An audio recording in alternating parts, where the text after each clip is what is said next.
The 9-0 Michigan Wolverines host the 3-6 Nebraska Cornhuskers on Saturday. This is Michigan's first 3:30 game of the season. The Wolverines are 6-4-1 all-time against the Cornhuskers, including 2-0 in the recently ended Scott Frost era.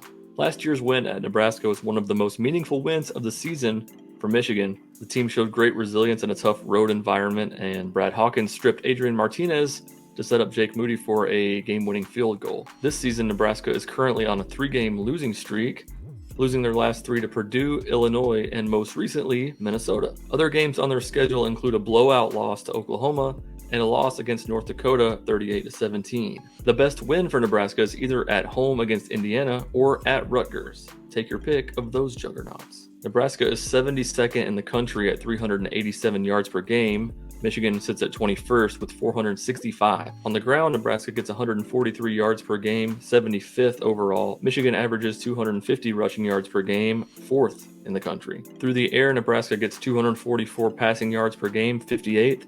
Michigan gets 216, that's 93rd overall. Scoring offense, Nebraska is 86th with 25.6 points per game. Michigan is 5th with 42.2 points per game. Defensively for Nebraska, it's even worse. They rank 115th with 441 yards per game given up. Michigan is second in that category with 242 yards per game allowed. The Cornhuskers give up 183 yards a game on the ground. That's 107th in the nation. Michigan is now ranked as the number 1 rush defense in the nation, giving up only 72 yards per game on the ground. Through the air, Nebraska gives up 258 yards per game, 103rd, and Michigan is 9th with 170 passing yards per game allowed. Nebraska gives up 29.44 points per game, that's 92nd, and Michigan has the 3rd-ranked scoring defense at 12.11 points per game allowed. Some notes on this game from mgoblue.com. Michigan has achieved its second 9-0 start under Jim Harbaugh. Michigan is one of only 2 teams in the country to rank in the top 10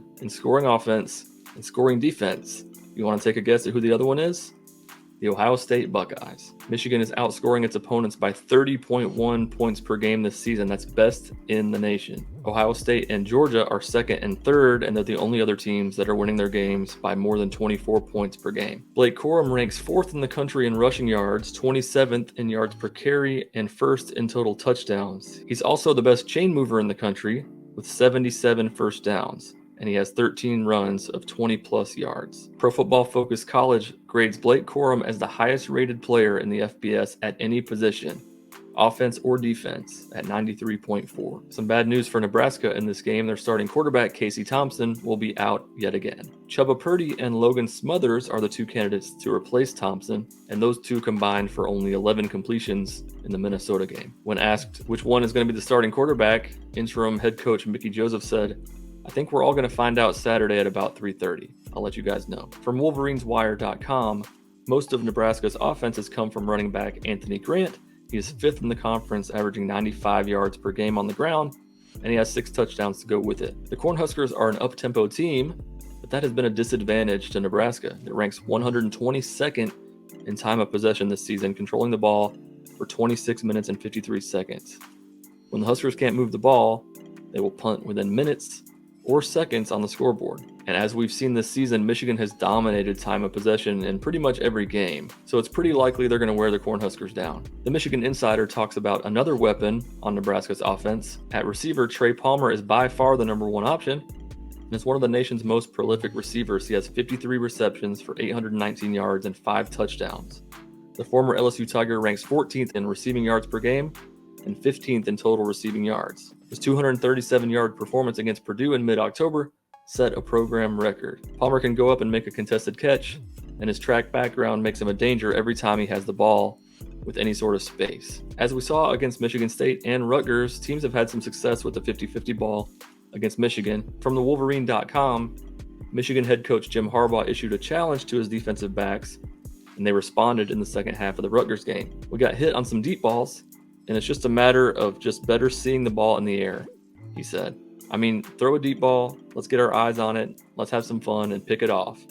And Coach Klink was coaching that. Obviously, the main thing we want to see against Nebraska is a win, but it would be nice to see second half Michigan that played against Rutgers come out and play a whole game against Nebraska.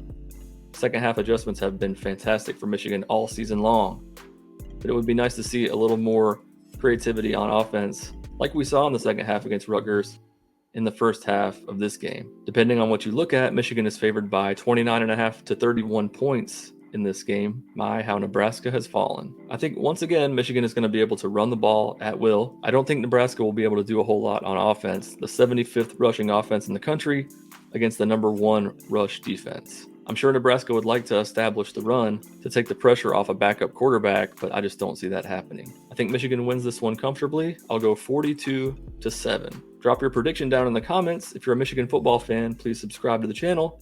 And as always, go blue.